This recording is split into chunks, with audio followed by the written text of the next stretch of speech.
안녕하세요. 박연미입니다. 13조 원 이상 법인, 소득, 종부세를 깎아주는 윤석열 정부의 첫 세제 개편안이 나왔습니다. 이명박 정부 첫 해인 2008년 이후 14년 만에 가장 큰 규모의 감세 정책입니다. 법인세가 6조 5천억 원, 특히 대기업이 4조 1천억 원 혜택을 봐서 중소 중견기업에 돌아갈 2조 4천억 원보다 감세폭이 큽니다. 개인은 3조 4천억 원, 서민 중산층은 2조 2천억 원, 고소득층은 1조 2천억 원 정도 혜택을 봅니다. 대기업과 고소득층 세수 감소 혜택이 더 크다, 이런 지적이 나올 수 있는 상황이죠. 찬반 토론이 아주 뜨겁습니다. 여러분 생각은 어떠신가요? 7월 22일 금요일, 여러분은 지금 출근길 경제코치 경제발전소를 듣고 계십니다.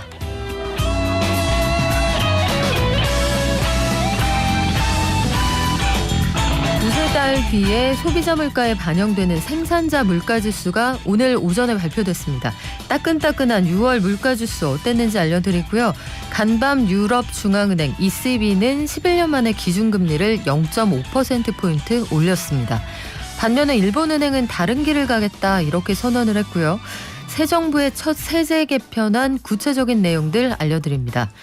현대차, 테슬라, 한국과 미국의 대표적인 자동차 기업들 2분기 실적이 다들 괜찮았고요. 정부가 반도체 강국 달성을 위한 전략을 내놨다고 하는데 민간이 얼마나 협조할 거냐, 그게 관건이겠죠. 부동산 시장까지 다양한 경제 소식들 한국경제신문 구민기 기자가 전해드립니다. 저희 증시 들렀다가 트렌드 발전소 열 건데요. 일상에서 이제는 IT 기술 빼놓고 얘기할 수가 없겠죠.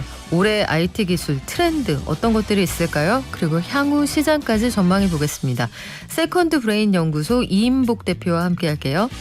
문화발전소에서는 K-팝이 전 세계적인 인기를 얻으면서 이른바 K-팝 팬들 사이에 K-팬덤 문화가 퍼지고 있다고 합니다. 해외 팬들도 여기 가세하고 있다고 하는데 우리의 팬덤 문화 어떤 특별한 점이 있을지 알아보겠습니다.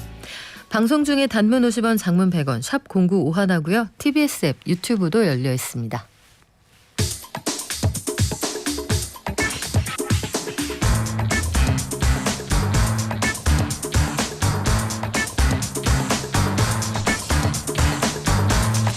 매일 아침 쏟아지는 경제 뉴스 핵심만 뽑아서 알려드립니다. 한국경제신문 구민기 기자 나와 있습니다. 안녕하세요. 네, 안녕하세요. 오늘 아침에 6월 생산자 물가지수 발표가 됐네요. 네, 맞습니다. 한국은행이 지난달 생산자 물가지수를 발표했는데요.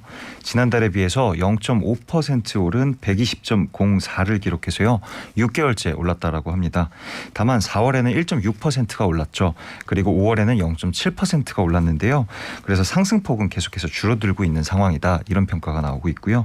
그러니까 한은은 유가는 계속해서 올랐지만 금속 같은 일부 원자재 가격이 떨어지기 시작하면서 생산자 물가 상승폭도 조금은 줄었다, 이렇게 설명을 했습니다.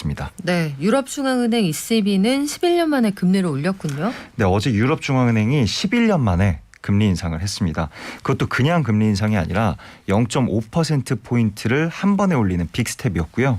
이날 ECB는 기준금리를 기존 0%에서 0.5%로 인상을 했고요. 마이너스 0.5%였던 예금금리는 0%로 올리기로 했습니다.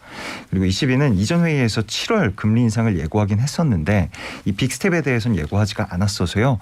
꽤 이슈가 되고 있는 상황이고요.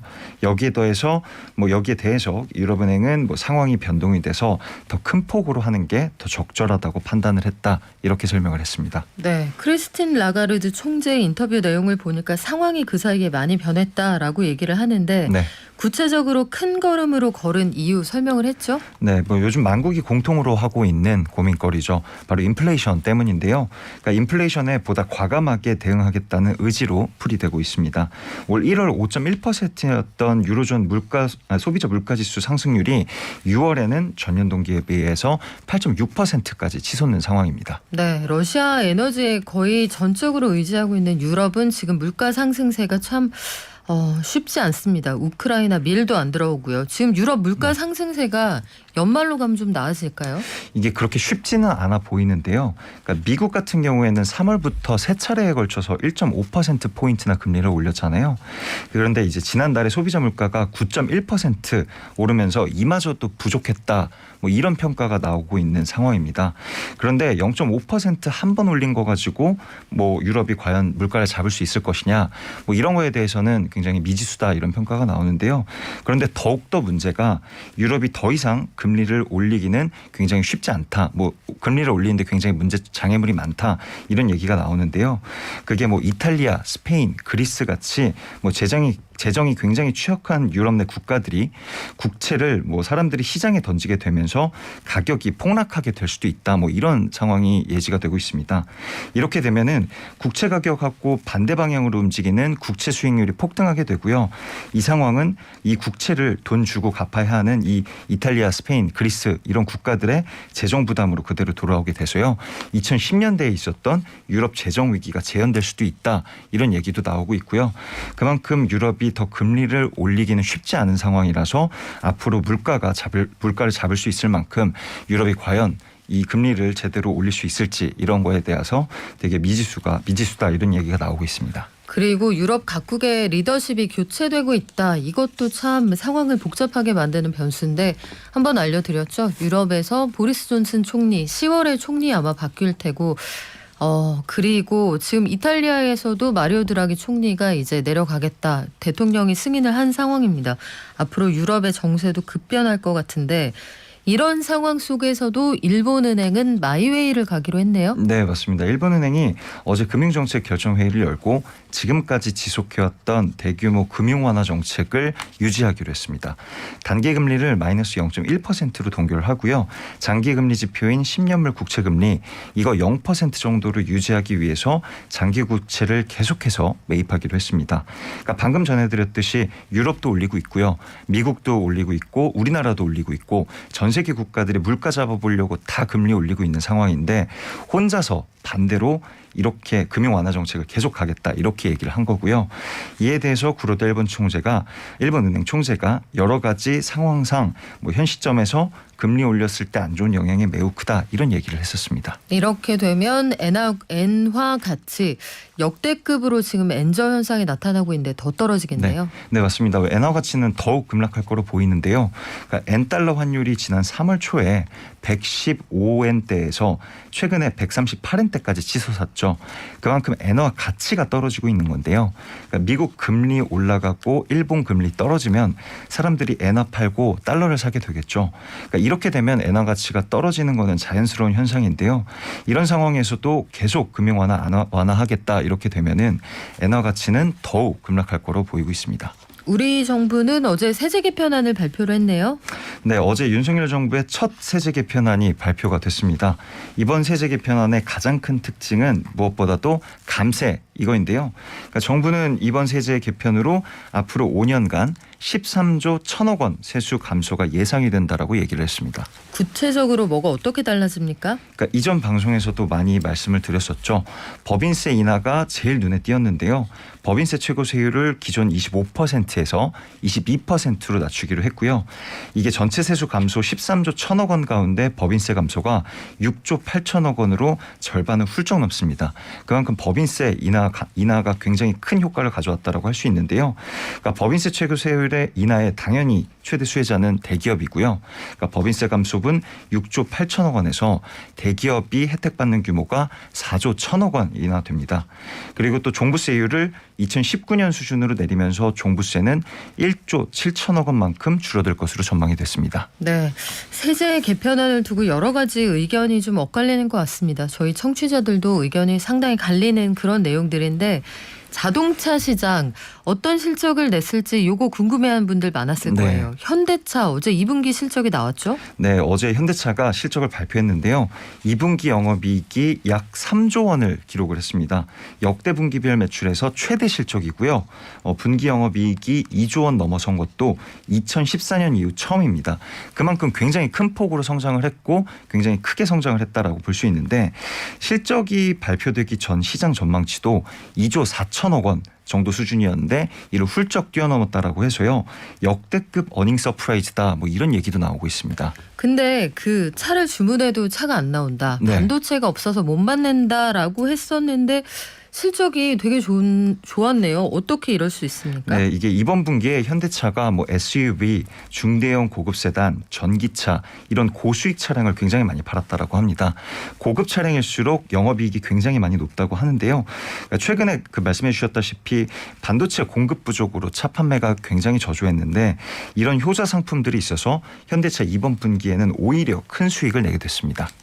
향후 전망은 어때요? 예, 원자재 가격이 급등하고 있어서 하반기 전망이 그렇게 좋지만은 않아 보이는데요.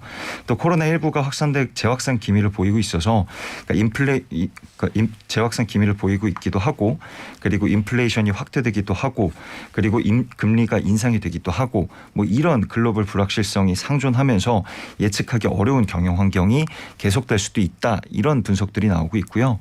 그래서 그런지 어제 현대차 주가가 어닝 서프라이즈 이후에 소폭 상승하기는 했었는데 다시 돌아서서 0% 보합으로 장을 마감하기도 했습니다. 네, 어제 오후에 대략 한 2시 좀 넘어서 속보가 나왔는데 직후에 반짝하다가 다시 보합으로 장을 마감했다.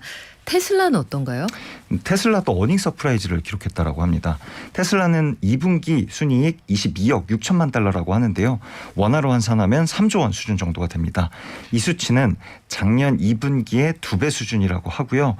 여기도 뭐 중국 코로나 봉쇄령으로 상하이 공장이 폐쇄가 되면서 그러니까 매출은 오히려 깎였는데 전기차 가격이 상승을 하면서 영업이익이 급증했다. 뭐 이렇게 얘기가 나오고 있고요. 또 이번에 일론 머스크 테슬라 대표가 전기차 수요는 꾸준히 늘고 있다. 이렇게 말하면서 올해 전기차 판매 연간 증가율이 작년에 비해서 50%를 넘을 것이다. 뭐 이렇게 못을 박았다라고도 합니다. 테슬라는 그 기업 실적 발표할 때 참 재밌는 것이 회사가 보유하고 있는 비트코인을 얼마나 가지고 있느냐, 얼마나 갖다 팔았느냐 이게 또 회사 주가에도 영향을 미치거든요. 네. 비트코인 보유량에 대한 얘기도 나왔습니까? 네, 맞습니다. 이번에도 실적을 공개하면서 2분기에 보유 비트코인의 75%를 처분했다. 이런 사실도 공개를 했는데요. 오히려 앞서 말씀드렸던 그 2분기 실적보다도 이 사실이 굉장히 사람들이 주목을 하면서 이슈가 되기도 했었어요. 그러니까 회사 대차 대조표에서 디지털 자산 비중을 2억 1,800만 달러, 그러니까 2,800원으로 줄이고 그러니까 현금을 1조 2,300억 원으로 늘렸다. 이렇게 설명을 했습니다. 2분기에 가상화폐 가격이 폭락을 하면서 비트코인 줄인 거로 보이는데요. 테슬라는 작년 2월에 1조 9,700억 원어치 비트코인을 구매했었고요. 당시에 머스크는 뭐 테슬라가 보유 중인 비트코인을 팔지 않겠다 이렇게 밝히기도 했었습니다. 그러니까 결과적으로는 지키지 못할 약속을 하게 된 셈이고요. 머스크는 이에 대해서 비트코인 보유량을 다시 늘릴 수도 있고 이번 테슬라의 비트코인 처분을 비트코인에 대한 어떤 평가로 받아들이지 말아달라 이렇게 설명을 하기도 했습니다.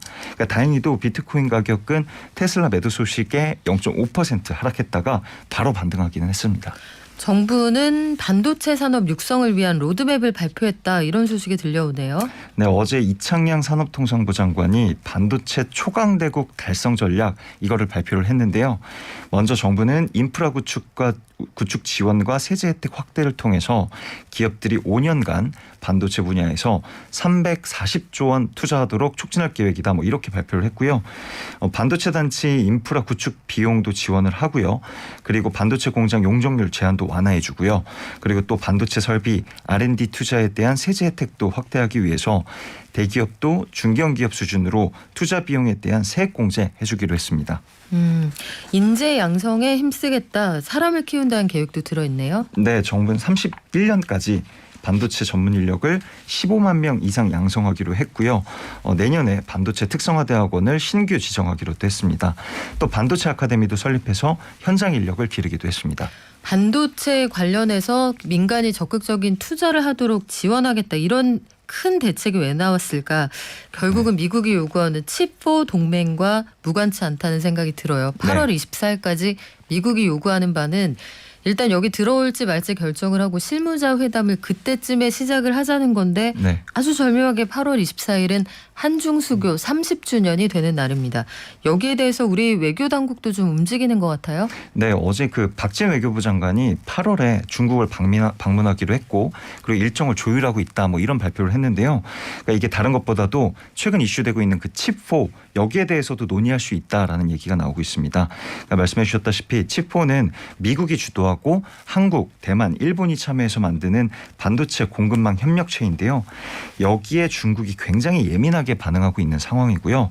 박 장관이 방중해서 이거에 대해서 어떤 논의들이 오고 갈지 그리고 국익 관점에서 어떤 결실들을 맺고 올 수 있을지 관심 있게 지켜봐야 될 것 같습니다. 네, 오늘 말씀 여기까지 들을까요? 지금까지 한국경제신문의 구민기 기자였습니다. 고맙습니다. 감사합니다.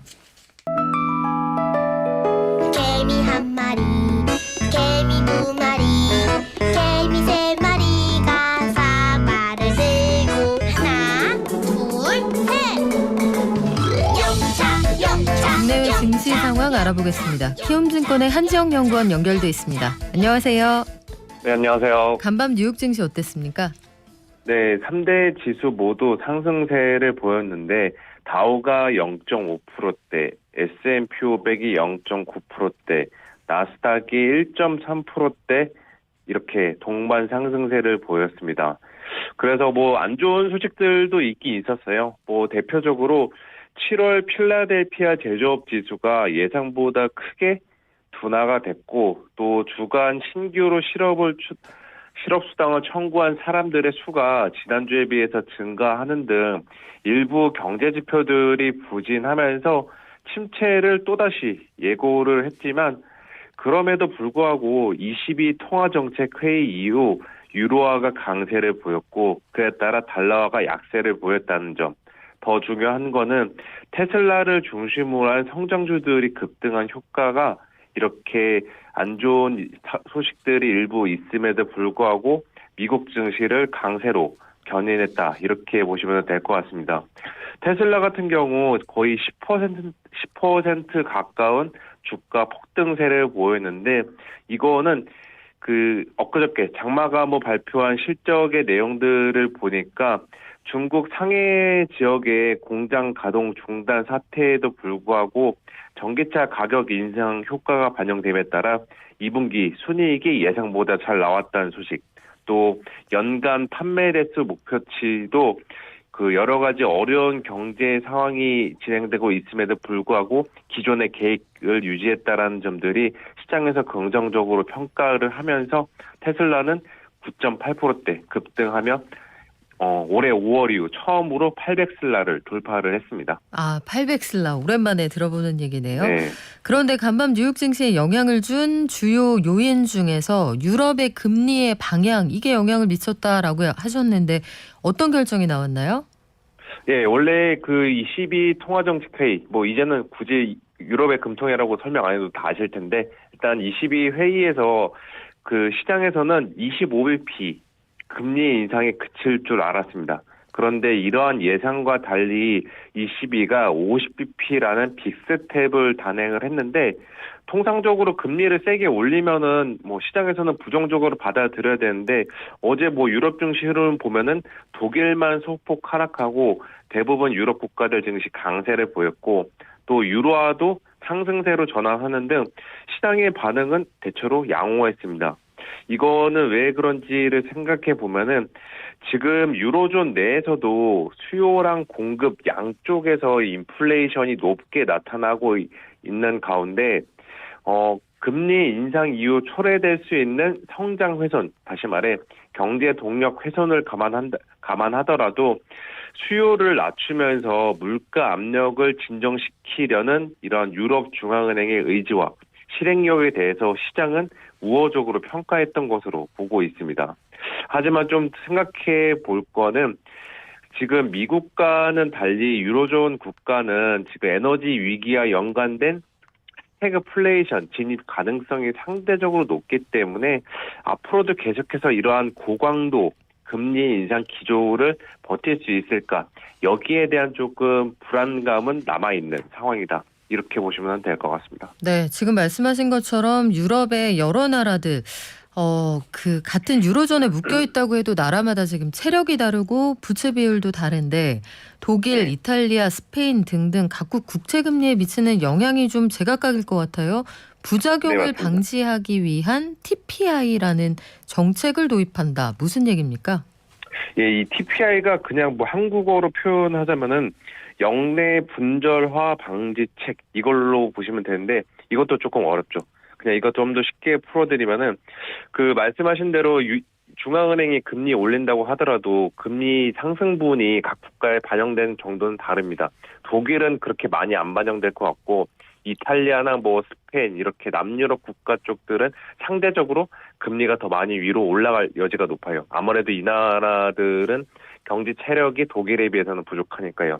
그래서 이렇게 이탈리아와 뭐 스페인과 같이 부채 위기 위험, 다시 말해 경기 체력이 약해가지고 위험에 직면한 국가들을 지원하기 위한 조치라고 보시면 되는데 국채 금리가 유달리 폭등하는 특정 국가들의 채권을 매입해서 강제로 금리를 좀 낮추고 그로 인해 전반적으로 유로존 내 금리 불균형을 줄이겠다라는 의도가 포함된 게 바로 이 TPI라고 보시면 될 것 같습니다. 그런데 여기에 대해서 좀 아직까지는 시장에서는 그냥 갸우뚱하고 있는 것 같아요. 왜냐하면은 이 TPI를 가동하는데 전제 조건으로 밝힌 게 있었는데 그게 뭐냐면은 부당하고 무질서한 시장 움직임, 금리 움직임이 나타날 때 우리는 이거를 가동해서 그거를 진정시키겠다. 이렇게 했는데 문제는 이 부당하고 무질서한이라는 거에 대해서 기준이 명확하지 않다라는 거죠.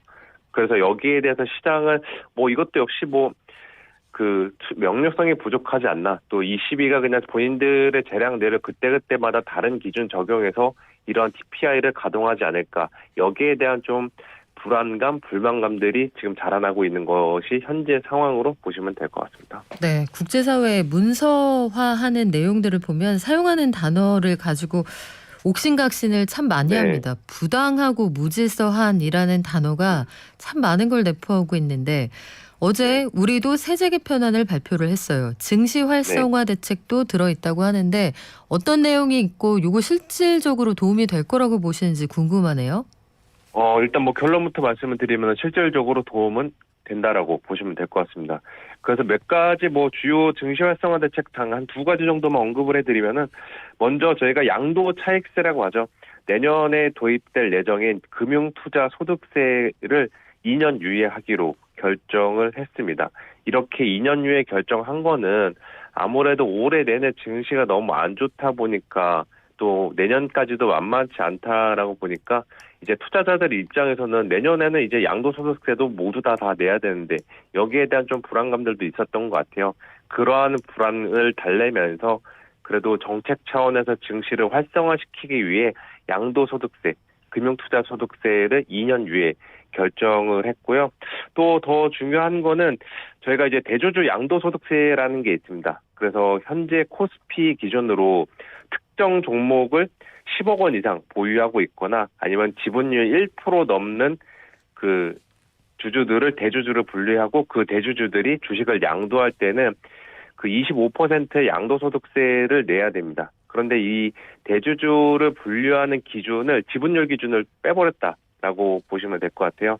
그래서 이제는 특정 종목 이제 금액 기준으로만 대주주 양도세를 부과하게 된다라고 보시면 될 것 같은데, 이게 왜 중요하냐면은 지금 당장에 눈앞에 뭐 증시에 반영이 돼서 상승 재료가 되기는 어렵지만 저희 생각해 보시면은 우리나라는 매년 연말마다 개인들이 대주주 요건을 회피하기 위해서 매년 이제 마지막 영업일, 이 영업일 네. 전에 주식을 일시적으로 팔았다가 대주주 요건 회피하고 그 다음에 다시 다시 사죠. 사들이는 네. 이러한 형태를 자주 보였습니다. 이게 우리나라에서만 발생하는 거의 기현상인데 이렇게 대주주에 해당하는 요건을 완화시키면은 바로 지금 말씀드린 이러한 수급 왜곡에 대한 기현상들은 올해 연말에 별로 없을 거다. 이렇게 보시면 될 것 같습니다. 네. 오늘 우리 장 어떻습니까? 예, 지금 뭐 미국 이제 뭐 테슬라 급등 효과 22회의 결과를 소화하면서 지금 코스피랑 코스닥 모두 0.3%대, 0.6%대 상승세를 보이고 있고요. 다행인 점은 어제 미국장 마감 후에 SNS 업체, 어린애들이 많이 이제 사용하는 어플인 스냅, 스냅이 실적을 발표했는데 예상보다 실적이 너무 안 나오면서 주가가 지금 시간 외에서 20% 넘는 폭락세를 보이고 있습니다. 그래서 이러한 것들로 인해서 지금 미국 성장주들도 시간의 주가가 동반 부진한 흐름을 보이고 있는데 그럼에도 불구하고 국내 증시는 상대적으로 지금 양호한 흐름을 보이고 있는 상황입니다. 네, 지금까지 키움증권의 한지영 연구원이었습니다. 고맙습니다. 네, 감사합니다. 아직까지 실내에서는 마스크 쓰셔야 하고요. 방역 수칙도 잘 지켜주시기 바랍니다.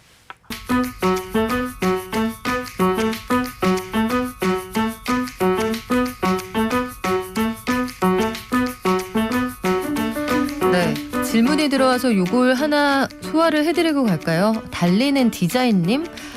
아까 정부가 내놓은 세제 개편안에 따라서 5년간 13조 원의 감세가 이루어지는 게 아니라 5년 동안 매년 13조 원씩 감세가 되는 거 아니냐 확인 부탁드립니다 보내주셨는데요. 정부 안을 그대로 말씀을 드리면 향후 5년 동안, 그러니까 5년 다 합쳐서 대략 13조 7천억 원 정도 감세가 될 거다 이런 내용입니다. 내년은 6조 4천억 원, 후년은 7조 3천억 원 정도의 감세가 예상이 되고 그 이후에는 사실상 감세 효과가 거의 없다. 그러니까 세수가 줄어들지 않는다 이런 설명이거든요. 아마 국회 논의 과정에서 여러 가지 얘기가 나오겠죠. 그 사이에 제 옆에는 손님 오셨습니다. 우리의 일상을 떠올려 보면 IT 기술이 없는 세상을 상상하기가 어렵거든요. 아침에 일어나서 저녁에 잠들 때까지 나하고 제일 친한 친구 스마트폰이죠. 이 안에 들어있는 기술 그리고 플랫폼 생각해 보면 트렌드에서 IT와 기술을 빼놓고는 얘기할 수 없을 것 같습니다. 올해 IT 트렌드 어떤 게 있을까요? 그리고 향후에 유망한 시장 어떤 것이 있을지 세컨드 브레인 연구소의 이인복 대표와 알아볼게요. 안녕하세요. 네, 안녕하세요. 자, 대표님 일단 세컨드 브레인 연구소 두 번째 뇌 연구소입니까? 뭐 하는 곳이죠? 그 일상 속의 IT에 대한 이슈가 참 많습니다.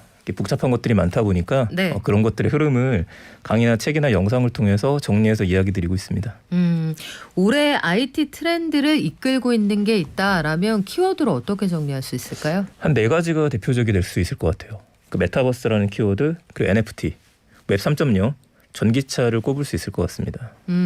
근데 지금 올해 트렌드라고 했잖아요. 근데 트렌드라는 말에는 유행하는 거, 뜨는 거, 신상 이런 뜻이 들어있는데 지금 해주신 말씀 들어보니까 이거 내가 작년에도 좀 들어보고 재작년에도 들어본 것 같은데 이런 느낌 좀 있거든요. 네네. 그러니까 트렌드가 안 변하는 거예요? 아니면 여기서 조금 더 업그레이드가 되는 거예요? 두 번째 게 맞으시고요. 트렌드라는 게 갑자기 새로운 것들이 나타나진 않습니다. 저희가 알파고 이슈가 있었던 게 2016년이었거든요. 그렇죠. 그때 인공지능이 나왔으면은 지금도 계속 업데이트는 되고 있어요. 근데 뭐가 바뀌는 거냐면 시장의 변화하고 그리고 사람들의 관심에 따라서 대표적으로 나올 수 있는 키워드들, 지금 이제 시장의 흐름이 움직이는 것들, 이게 변화된다고 보시면 됩니다. 아, 그러고 보니까 알파고가 나왔을 때는 그냥 신기한 신상품이었지 네. 그게 트렌드라고 말하기에는 굉장히 일상에 스며들어 있지는 않았거든요. 그렇죠. 그래서 저도 기억이 나요. 그 보도국에 있다가 알파고 빛 이세돌 제가 그 제 트윗인가 어떤 SNS에 그렇게 썼던 기억이 나는데 지금은 이런 것들이 일상으로 상당히 많이 스며들었다. 네네. 그러면 각각의 키워드별로 자세한 내용을 한번 알아볼게요. 메타버스라는 거 작년, 재작년에 우리가 참 다루기도 많이 다뤘고 얘기도 많이 했습니다만 대표적으로 메타버스, 코로나19의 영향 속에서 많이 성장했다라는 얘기가 나오거든요. 어떻게 연결이 되나요? 그러니까 메타버스라는 키워드가 역시 없었던 건 아니고요. 지속적으로 해서 업데이트되고 관심 있는 분야였었는데 말씀하셨던 것처럼 코로나가 컸죠. 사람들이 일상생활 속에서 서로 만날 수 없게 되다 보니까 어떻게든 간에 만나야 되는데 여기에 자리 잡은 게 디지털을 통한 소통이었었어요. 이 디지털을 통한 소통하고 만남이 이슈가 됐는데 조금 더 재밌게 만날 수 있는 방법이 없느냐. 이 다음 세상이 무엇일까. 이런 관심이 고조가 되면서 메타버스라는 키워드가 글로벌 키워드로 떠오른 것 같습니다. 메타버스라는 게 글로벌 키워드로 성장을 했다. 올해 메타버스는 그런데 그 전망이 좀 엇갈리더라고요. 이게 결국은 여러 가지 기술, 블록체인 기술, 또 코인 시장에 대한 관심, 거기서 NFT로 또 통용될 수 있는 그 유통 질서 이런 것들이 올해 들어서 자산 가치 하락하고 맞물리니까 아 메타버스도 이거 좀 주춤한 거 아니야? 이런 평가도 있거든요. 그러니까 올해 상황, 향후의 전망은 어떻습니까? 그러니까 모든 IT 기술이 성장하기 시작할 때는 어느 정도의 거품이 있어 왔었어요. 우리가 닷컴 버블이라는 것도 있었고요. 네. 근데 이번에 메타버스를 보면 올해부터의 변화는 이제 보다 구체적이라는 말로 좀 정의할 수 있을 것 같아요. 그 메타버스 분야를 한 4가지 정도로 나눠서 보시면 이해하시기가 쉬운데 첫 번째는 이제 가상현실이라는 분야가 있고요. 네. 이쪽이 우리가 흔히 얘기하는 이제 VR이나 AR과 같은 것들. 포켓몬 잡는 거 뭐 그런 거랑 비슷한 그렇게 건가요? 많이 얘기하시죠. 네. 그리고 SNS 기반으로 하는 것들이 있는데 여기 대표적인 사례라면 이제 싸이월드나 제페토와 같이 우리의 아바타로 소통을 할 수 있는 것들. 네. 그리고 게임 기반이라는 게 있습니다. 이 게임 기반이 요즘에 핫한 로블록스라는 게임이라든지 아니면 블록체인 방식의 게임들이 있어요. 네. 이제 마지막으로 업무를 하거나 세미나를 하거나 이럴 때에는 이 3가지를 활용하는 게 좀 애매합니다. 이래서 업무하고 교육 기반으로 성장하는 메타버스들이 있죠. 이렇게 보면 올해하고 내년에 넘어가면서 지금은 이제 더 많이 성장할 걸로 보이는 게 증강현실이랑 관련된 스마트 글래스에 대한 부분들이 있어요. 그러니까 우리 두 손이 자유로운 상태에서 눈앞에 디지털이 펼쳐지는 거죠. 네. 아마 하반기부터 삼성이라든지 페이스북이라든지 이런 회사들이 시제품을 보여주게 될 거고요. 특히 작년부터 중국 기업들이 여기 좀 뛰어들었습니다. 그래서 흥미롭게 보실 부분이고 로블록스와 제페토 같은 것도 이제 아이들이 제일 많이 하는 거다라는 이야기를 했었는데 뭐 국내에서도 이미 롯데월드라든지 에버랜드라든지 현대자동차가 뛰어들었고 특히 이제 아랍권에도 제페토가 뛰어들기 시작하면서 시장이 조금 더 커질 수 있을 것 같습니다. 그렇군요. 그러면 2022년 상반기까지 많은 기업들이 이제 달려나가야지 하고 준비 자세를 취하고 있다면 네네. 하반기부터는 메타버스를 왜 써야 되는지 시장을 설득하는 단계로 한 단계 나간다 이런 느낌이 드는데 네네. 이 메타버스의 성장과 함께 우리가 빼놓을 수 없는 게 NFT. 그렇죠. 이걸 가지고 저희도 몇 번 말씀을 드렸지만 아유 그래도 나는 이게 헷갈려 이런 분들 많아요. NFT라는 게 어느새 얘기는 많이 되는데 이게 메타버스 세상에서는 어떻게 쓰이게 되는 겁니까? 그러니까 NFT에 대한 진정한 의미는 이 디지털 재화에 대해서 주인이 결정된다는 의미거든요. 그러니까 우리들이 갖고 있는 사진이나 영상이나 뭔가 디지털 파일들에 대해서 내가 소유권을 인정받는 개념인데 지금까지 우리가 디지털로 물건을 사는 거에 대해서는 두려운 게 좀 있어요. 쉽게 복사해서 붙여놓을 수 있다. 카피가 가능하다. 네. 근데 이 부분이 해결되면 어떤 게 되냐면 수많은 메타버스가 있을 때 그 안에서 물건을 사고 파는 것들에 대해서 신뢰를 할 수 있게 되는 걸로 바뀌게 됩니다. 그런데 이제 현재는 시장의 관심이 아무래도 투자 쪽에 조금 더 관심이 있다 보니까 말씀하셨던 블록체인이나 코인 이슈와 같이 맞물리면서 기대감도 살짝 떨어지기도 시작하고 이렇게 됐지만 성장 가능성은 충분하죠. 성장 가능성이 충분하다. 그 근거를 좀 알려주셔야 될 것 같은데요. 네네. 왜 성장 가능성이 충분한지? 일단은 그 NFT 같은 네. 경우에는 현재 아트 투자 쪽에 많이 집중이 돼요. 네. 그리고 컬렉터블이라 그래서 이제 모을 수 있는 것들이죠. 어떤 기업이 10,000개나 뭐 300개 이상을 만들게 되면 그 중에 내가 하나 소유를 했다. 네. 이제 이거는 멤버십 단위로 좀 바뀌게 돼요. 근데 제가 얘기 드렸던 것처럼 조금 더 성장할 수 있는 분야가 이제 일상에 활용될 수 있는 분야인데 쉽게 얘기하면은 지금 코로나 이슈 한참이었을 때 우리가 쿠브라고 하는 앱을 썼었죠. 어딜 가든지 간에 보여주고 들어갈 수 있었고 네. 그 28일부터 적용되는 게 이제 모바일 운전면허증. 그거 역시도 블록체인 기반이거든요. 이런 것처럼 일상에 적용이 되면은 우리가 증명서들에 대해서 인증할 수 있게 됩니다. 학력증명서, 네. 경력증명서. 아 졸업증명서. 그거 우리 이력서 한번 내려고 하면은 돌아다니면서 다 그거는 옛날 얘기고 그죠. 이제 소위 홈페이지에 가서 다운받아서 과금하고 하나하나 다 다운을 받아야 되잖아요. 네네. 근데 그게 만약에 복제 불가능한 전자 파일의 형태로 저장이 된다라고 하면 그거 제시하면 되겠네요. 그러니까 지금은 우리가 이메일 주소 물어봐가지고 제가 파일 보내드릴게요 이렇게 얘기를 하죠. 근데 앞으로 곧 다가올 세상 중에 하나가 암호화폐 지갑 주소를 제출하세요라가 될 거예요. 야. 이러면 네. 상대편에선 그것만 검증을 하더라도 그 증명서들을 바로 확인할 수 있으니까 위조할 수 없고 변조할 수 없고 복제할 수 없죠. 굉장히 힘들어서. 그래서 이쪽 시장이 커질 거라고 보는 이유가 여기 있습니다. 아 그렇군요. 증명서 관련해서 사실 논란이 된 게 많았잖아요. 그렇죠. 예전에 학력 위조 소동도 좀 있었고 네. 이런 것들 생각하면 이거 참 유용할 것 같다는 생각이 드는데 또 하나의 키워드가 바로 웹 3.0입니다. 이게 웹이 버전업이 될 때마다 예전에는 웹 2.0의 시대입니다. 네, 맞습니다. 그래서 정부도 뭐 정부 2.0, 3.0 이런 얘기를 하는데 일단 웹에다가 2.0, 3.0 이걸 붙이는 게 어떤 의미입니까? 이게 시대의 흐름하고 어떤 디바이스가 주축이 됐느냐에 따라 좀 다른 것 같아요. 웹 1.0이라면은 아주 예전에 PC 통신 시절 생각해 보시면 돼요. 그 천리안 나우누리 하이텔 이런 거 있던 시절에 수많은 사람들이 웹을 처음 접하면서 이제 서핑이 재밌기 시작했었죠. 그래서 인터넷을 통해서 뭔가 우리가 볼만한 게 많았기 때문에 네. 이때를 이제 읽기의 시대라고 보통 이야기를 해요. 이 다음에 2.0을 구분하는 거는 사람들이 이제 참여를 하기 시작하는 겁니다. 유튜브를 자기들이 올릴 수 있게 되고요. 블로그에 글을 쓸 수 있게 되고 이렇게 변화를 하다 보니까 읽기랑 쓰기가 같이 되는 양방향으로 가요. 네. 3.0이라는 구분이 생긴 거는 여기 핵심 디바이스로 들어간 게 앞에 있는 두 가지는 PC하고 이제 모바일, 이제 블록체인 기술이 들어갑니다. 블록체인 기술이 들어가게 되면서 읽기하고 쓰기뿐만 아니라 내가 만든 디지털 자산에 대해서 내가 소유권을 가질 수 있다. 이 개념이 들어가는 거라서 이걸 웹 3.0이라고 구분을 해요. 그래도 조금 이해하시기는 아마 어려울 겁니다. 네. 그렇군요. 그러면 이제는 양방향 소통을 넘어서서 소유권까지 확인을 네네. 받을 수 있는 단계로 업그레이드가 됐다. 옛날 생각나네요. 처음에 PC통신부터 시작해서 최초에는 우리 그 인터넷에 돈 내고 사용했었잖아요. 그랬었죠. 뭐 코네다이디 쌈장 기억이 네. 나네요. 그런 시절이 있었는데 지금 막 상상도 못할 테고 UCC라는 단어도 유행을 했었던 것 UCC, 같고요. PCC 항상 있었었죠. 그렇죠. 이슈였는데 이런 웹 3.0이 이제는 여러 분야에 도입이 되고 있다고 합니다. 구체적인 사례가 어떤 게 있을까요? 네, 사례를 통해서 이해하시는 게 좀 쉬우실 거예요. 특히 웹 3.0이 지금 이슈가 되는 이유는 이게 뭔지 잘 모르겠다였었는데 네.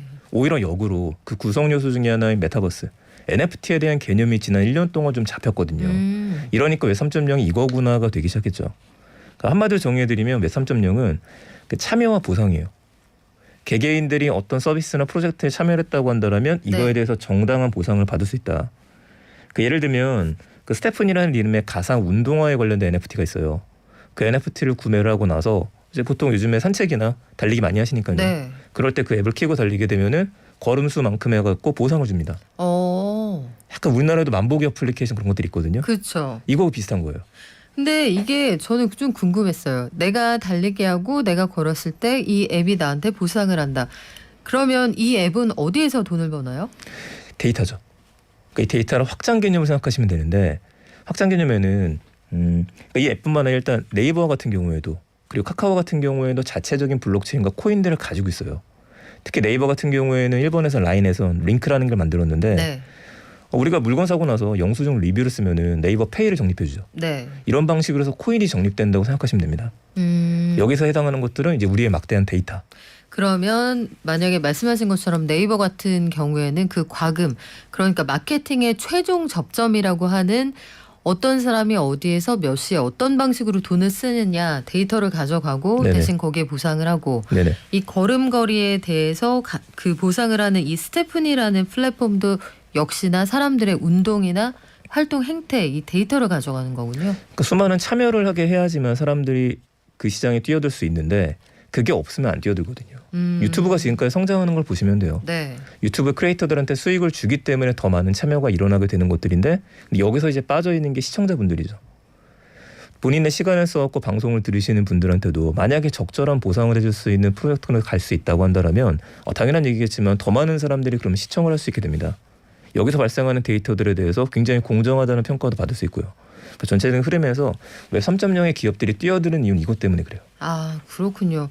그리고 올해 IT 트렌드 또 다른 하나로 전기차를 꼽으셨는데 전기차가 굉장히 다양한 그 전장 사업의 총알하는 건 알겠어요. 그런데 전기차 자체를 IT의 트렌드로 꼽는다. 저는 요거는 좀 생소하더라고요. 이거는 IT 쪽에서는 항상 나왔었던 이슈입니다. 근데 올해 이슈가 된 거는 제가 일상 IT라고 이야기 드리는 이유 중에 하나가 현실적으로 다가와야지만 사람들이 이거구나 싶거든요. 네. 지금 기름값 많이 올랐잖아요. 아, 기름값 많이 올랐죠. 이러다 보니까 전기차는 아직 시기상조야라고 했던 많은 사람들이 지금 전기차 타는 사람들을 보게 되면은 나도 이번에 바꿀 때 전기차로 바꿀 걸 그랬나 보다. 이게 올라오기 시작한 거예요. 이게 제일 컸었고 좀 크게 보자라면은 그 6월 29일로 기억하는데 이후에서도 2035년까지 그때부터 내연기관차 퇴출하겠다. 이런 얘기들이 이미 나오기 시작했습니다. 네. 이게 10년밖에 안 남았거든요. 10년밖에 안 남았으니까 우리나라 현대 기아차 같은 경우에도 지속적인 전기차 관련된 라인업을 보여줄 수밖에 없고 전체적인 시장 분위기가 전기차 활성화로 가고 있습니다. 그래서 여기에 좀 주목하셔야죠. 그렇군요. 우리 증권사 얘기로 한번 넘어가 볼까요? 네. 증권사들은 보면 IT 기술을 앞세워서 이제는 실시간으로 소수점 투자, 소액 투자 서비스도 시작을 해서 디지털 금융이 전반적으로 더 확산될 거다 이런 얘기를 해주셨는데 소수점 투자, 소액 투자 요거 재밌네요. 그래서 이쪽을 핀테크라고도 하고 요새는 테크핀이라고도 이야기를 합니다. 앞뒤를 바꾸는 건 어떤 의미가 있습니까? 과거라면은 네. 이제 금융권이 있고 금융이 먼저고 기술은 이제 서포트죠. 파이낸스에 테크가 들어간다. 그러니까 맞습니다. 기술은 보조할 뿐 이런 느낌이었다는 네. 거죠. 근데 요즘에는 금융사들이 본인들이 이제 기술회사라고 이야기할 정도로 기술이 주가 되기 시작하고 정말 금융이라고 하는 거 우리가 서비스라고 부르잖아요. 그러니까 서비스로 가게 되는 개념이에요. 그러니까 IT적인 관점에서 이제 모든 것들을 해설하기 시작하는 거죠. 은행이 한번 변화가 있었었고 인슈런스 테크라 그래서 보험 쪽에 변화가 있었고 네. 그러니까 작년하고 올해는 지금 증권 쪽도 심하게 변하고 있습니다. 여기에는 역시 이제 코로나 이슈죠. 사람들이 투자를 많이 하기 시작하고 그러면서 더 간편하게 투자할 수 있는 방법들, 더 편리하게 투자할 수 있는 방법들 이런 걸 고민할 때 토스하고 카카오가 증권 쪽에 뛰어들었죠. 그러면서 지금 계속해서 혁신적으로 내놓고 있는 것 중에 하나가 실시간 소수점 투자라든지 뭐 공모주 투자 같은 것들을 쉽게 볼 수 있는 방법을 알려준다라든지 소액 투자를 할 수 있는 방법들을 알려줘서 재밌는 사례 중에 하나가 편의점에서 도시락을 사면은 네. 해외 주식을 주는 이벤트들도 있었어요. 도시락을 사면은 주식을 껴주는 거예요? 주식 껴줍니다. 스크래치를 긁어갖고 하게 되면은 당첨될 수 있는 곳이라서. 뭐 시작했었죠. 도시락 한 1000만 개, 해외 주식 5개 이렇게 주지는 않았겠죠? 하나당 하나입니다. 그렇습니까? 그래요. 그런 이벤트가 있었군요. 그러면 올해는 이렇게 정리를 해봤고 앞으로는 어떻게 달라질까요? 엔비디아라는 회사의 대표인 젠슨 황이 이런 얘기를 했었어요. 네. 메타버스 is coming이라고 이야기를 하면서 앞으로의 미래는 공상과 그 자체가 될 거라는 얘기를 했어요. 정말 우리가 10년 동안의 변화를 봐도 놀랐었거든요. 앞으로 10년의 변화는 더 빨라질 거라고 생각을 합니다. 그래서 이런 세상에서는 정말 정신 바짝 차리고 주위에 있는 IT 요소들에 대해서 이건 내 게 아니야 라는 생각을 하는 게 아니라 조금씩 경험해 보시면서 판단하고 준비하셔야 될 것 같습니다. 네, 남 얘기가 아니다. 메타버스 is coming, 크리스마스 is coming은 들어봤는데 그래요. 메타버스가 급하게 우리 일상으로 들어온다고 합니다. 지금까지 세컨드 브레인 연구소의 이인복 대표와 함께했습니다. 고맙습니다. 네, 감사합니다.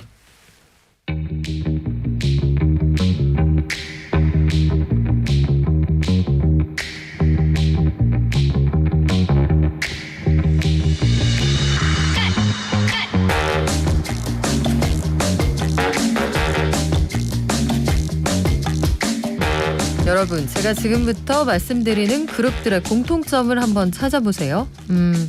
비틀즈, 레드제플린, 퀸, 디퍼플. 어떤 특징이 있을까요? 세계적인 팬덤을 형성했던 그룹들입니다. 나라마다 예전에는 이거 보고 리사이틀이라고 했잖아요. 여기 돌아다니면서 공연할 때 팬들의 그 함성, 그 뜨거운 열기 잊을 수가 없는데 디퍼플 같은 경우에도 전 세계 앨범 판매량이 제 기억에 6위인가 그랬던 것 같아요. 그런데 남 얘기인 줄만 알았던 이 잉글리시 그룹들 말고 이렇게 영어 이름 가진 그런 아티스트들 말고 이제는 K-팝을 전 세계에 수출하고 있는 우리의 아이돌 그룹들, 우리의 아티스트들이 참 많습니다. 그런데 K-팝 좋아하시는 분들만의 특별한 팬덤 문화가 있다고 해요. 그리고 해외 팬들도 여기에 동참을 하고 있다고 합니다. 해외 팬들 사이에서 한국 특유의 덕질, 팬덤 문화 이게 유행이라고 하는데 어떤 영향을 미치는지 경제적으로는 또 어떤 유발 효과를 가지고 있는지 김영대 평론가 연결해서 들어볼게요. 안녕하세요. 안녕하세요. 네. 김영대입니다. 아니 오늘 왜 현장에 안 오셨습니까? 개인적인 사정이 있어갖고 그래요. 네, 아쉽게도 출근을 못했습니다. 아쉽습니다. 하지만 우리 네. 전화로도 충분히 연결이 잘 되니까요. 아마 귀 쫑긋 세우고 들어볼게요. K-팝 산업에서 팬덤 문화가 미치는 영향이 크다는 건 알겠어요. 근데 해외에서도 비슷하게 합니까? 그러니까 해외에서 K-팝의 최근 인기를 두고서 이제 여러 각도로 많이 분석을 하겠죠. 예, 그러다가 발견을 한 것이 여기는 뭔가 특별한 아티스트와 팬과의 관계가 있다. 그리고 그런 팬들과의 관계와 시너지를 통해서 이 산업의 어떤 근본적인 양상이 변하고 있다는 걸 이제 깨닫기 시작한 거예요. 그러면서 이제 이런 K-팝 팬덤 문화를 모방하고자 하는 어떤 한편으로 산업적인 흐름이 하나가 있는 거고, 또 하나는 이 K-팝 안에서 이 팬덤이 활동하는 이 모습을 보니까 이 음악 팬들, 특히 뭐 좀 고관여층 소비자라고 하는 이런 분들이 뭐랄까요, 이게 좀 재미있는 문화다. 또 해볼 만한 문화고 뭔가 내 시간을 투자할 가치가 있다라는 거를 알게 되면서 이 어떻게 보면 이 K 스타일의 팬덤 문화를 이제 모방하는 단계까지 이르렀다, 이렇게 볼 수 있는 거죠. 그런데 팬들은 어느 나라나 어느 시대나 뜨거웠던 것 같은데 K 팬덤하고 해외 팬 문화가 뭐 다릅니까? 저는 이렇게 표현을 하고 싶거든요. 과거에는 적극적인 소비자였다. 그러니까 말씀하신 뭐 디퍼플이나 비틀즈 모두 마찬가지인데 아무리 팬덤이 발달을 해도 그게 대규모라는 점을 빼고는 본질 자체는 적극적인 소비자라는 것에서 큰 틀에서 벗어나진 않았었거든요. 그런데 지금의 팬덤 같은 경우는 어떻게 보면 회사가 담당해야 되는 다양한 홍보라든지 혹은 회사가 담당해야 하는 전략적인 어떤 파트적인 그런 아이디어까지도 이제 팬들이 적극적으로 참여를 해서 그 흐름 자체를 만드는, 그러니까 팬들이 기존에 일어난 흐름에 참여하는, 동참하는 형태가 아니라 그 흐름 자체를 만들어내는 것이 K-팝 팬덤이 아닌가 싶어요. 그러니까 대표적으로는 우리 뭐 아티스트를 뭐 빌보드 차트에 올려놓기 위해서 뭐 음반을 구매를 한다든지 혹은 시간을 맞춰서 스트리밍을 한다든지 이런 게 이제 대표적이라고 볼 수 있는 거고요. 이런 식의 적극성을 넘어선 참여형 문화가 K-팝 팬덤의 특징이 아닌가 싶습니다. 팬들이 공연 때 흔드는 응원봉 이런 것도 보면 저 이거 기억하거든요. 그렇죠. 국내 응원봉의 시초 세븐을 좋아했던 칠봉 거기서 이제 시작이 됐는데 응원봉이 이제는 가수들마다 다 있잖아요.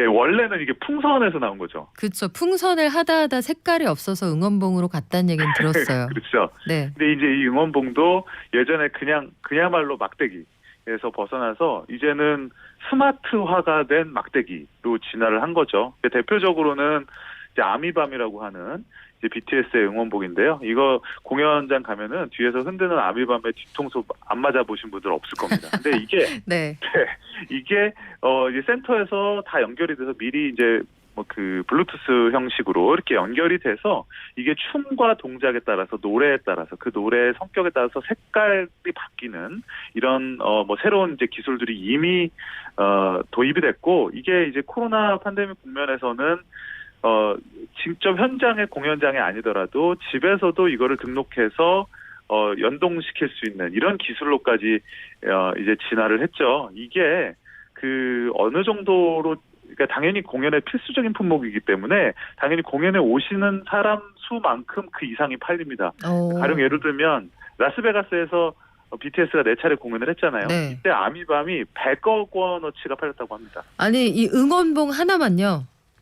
그렇습니다. 야, 대단하네요. 왜냐면 이게 필수 품목이기 때문에 그런 거고, 어떻게 보면 공연에서, 그러니까 이게 선택적으로 나는 안 들겠어 이런 게 아니거든요. 그러니까 모든 사람이 같이 들고 그것 자체가 하나의 퍼포먼스적인 요소기 때문에 당연히 있어야 되는 거고, 어떻게 보면 불가피한 하나의 소비가 되는 거죠. 예.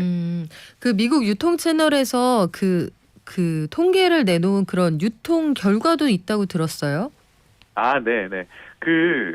모 사이트죠. 이 모 사이트인데, 그 셀러들의 매출액을 기준으로 해서 이제 그 소위 말하는 어떤 카테고리에서 가장 큰 매출이 일어나는가를 봤더니 가장 큰 카테고리가 K-팝 아이템, 소위 말하는 굿즈고요. 그다음에 스포츠카드, 피규어 등이 되는데 이게 한국 그 CBT라고 합니다. 크로스보더 트레이드라고 해서 이 매출의 26%를 차지했다고 합니다. 네. 그 중에서도 이 굿즈, 소위 굿즈하고 이제 앨범, 요새는 앨범도 굿즈의 개념으로 모으기 때문에 이게 전체 매출의 절반 이상이고요. 네. 그래서 이제는 지금 말씀드린 이제 팬 관련 품목이 우리가 그 전에 알고 있었던 뭐 피규어라든지 이런 거 이상의 매출을 올리는 가장 중요한 산업으로 떠오른 거죠. 그래서 앞서 우리 K-팝 팬들의 화력을 얘기를 해주셨어요. 지금 말씀하신 것처럼 모름지기 배운 팬이라면 응원봉을 들고 가는 게 뭐 그거는 전혀 새로운 일이 아니다. 그럼요. 단체 행동이라는 게 K-팬덤의 특징 중에 하나일 텐데 네. 앨범이 나오면은 조직적으로 스밍이라는 걸 들어간다 이렇게 들었어요. 네. 요게 뭡니까? 이게 그러니까 스트리밍은 뭐 다 아시죠. 음악을 이제 스트리밍 사이트에서 플레이를 하는 건데 이게 가령 어떤 특정한 차트의 성공이나 혹은 어떤 기관에서의 그 스트리밍 횟수를 집중적으로 보여주기 위해서는 이게 좀 집단적으로 이루어져야 효과적입니다. 그렇기 때문에 이거를 그냥 알아서 열심히 스트리밍 하십시오라는 거를 넘어서 팬덤 차원에서 굉장히 자발적으로 이거를 플랜을 세웁니다. 그래서 뭐 몇 시부터 몇 시까지 우리가 포인트를 올리기 위해서 집중적으로 스트리밍을 하자 이렇게 하기도 하고요. 그냥 막연하게 스트리밍을 하면은 좀 지치기도 하고 재미도 없으니까 플레이리스트를 만들어서 서로 공유를 한다든지 혹은 서로 다른 플레이리스트를 여러 가지 다른 버전을 만든다든지 해서 음원이나 혹은 뮤직비디오를 이렇게 스밍을 하는 스밍이라는 전문 용어가 있죠. 스밍을 하는 이런 문화가 만들어지는 것이고요. 이게 단순히 음악을 그냥 즐기는 것이 아니라 말씀하셨듯이 하나의 화력, 이게 뭐 탱크도 아니고 화력이라는 표현이 좀 재밌긴 한데요. 이런 것들을 통해서 팬들의 세를 과시하는 그런 의미도 있는 겁니다. 사실 아티스트가 1위를 한다라는 게 뭐 어떤 실질적인 어떤 이득이 있어라, 경제적인 이득이 있어라기보다는 이 K 팬덤이 갖고 있는 각각의 화력을 우리가 이 정도를 갖고 있다라는 걸 보여주기 위한, 그리고 아티스트에게 그걸 일종의 선물로서 안겨주기 위한 단체 행동이라고 봐야 됩니다. 그래요. 우리 시간이 거의 다 돼서 마지막으로 이거 하나 여쭤볼게요. 실물 네. 앨범을 많이 사잖아요. 지난번에도 네. 말씀하셨지만 이걸 하나의 굿즈로 받아들인다라고 하는데 앨범 사는 거 요것도 K 팬덤의 특징입니까? 그렇습니다. 그러니까 과거에는 앨범이라는 게 정말 듣기 위해서 사는 거죠. 사지 않으면 음악을 들을 수 없으니까요. 하지만 지금은 이제 음악을 모두 들을 수 있는 환경인데 굳이 앨범을 삽니다. 여러 가지 이유가 있겠는데 지금까지 특히 미국 시장에서 실물 앨범 판매가 실제 빌보드 차트라든지 이런 데 높은 포인트로 올라간다는 점이 크고요. 그러니까 이 실물 앨범을 사면서 내가 좋아하는 아티스트를 실질적으로 홍보하고 또 그들을 도움을 줄 수 있다는 점이 하나가 있고요. 또 하나는 이 앨범 자체가 이제 그런 소비자들을 만족시키기 위해서 굿즈 개념으로 진화를 합니다. 그래서 앨범 하나를 사서 비닐을 딱 뜯어보시면요. 그 안에서 후두두두둑 하고 여러 가지가 이렇게 떨어집니다. 뭐 소위 말하는 네. 포카도 있고요. 엽서도 있고 다양한 아이템들이 있어요. 이런 것들이 소장 욕구를 자극하고 소장 가치를 높여주는 부분이라고 할 수 있죠. 이게 모두 팬더스트리의 일환입니다. 아, 팬더스트리. 오늘의 하나 배워가네요. 고맙습니다. 네. 오늘 말씀 여기까지 드릴게요. 김영대 평론가였습니다. 자, 저희는 어제 컴백했죠. 세븐틴 초고속 컴백을 했습니다. 섹터 17으로 돌아온 세븐틴. 하지만 제가 개인적으로 제일 좋아하는 만세 들려드리면서 다음 주 월요일에 돌아올게요. 발전.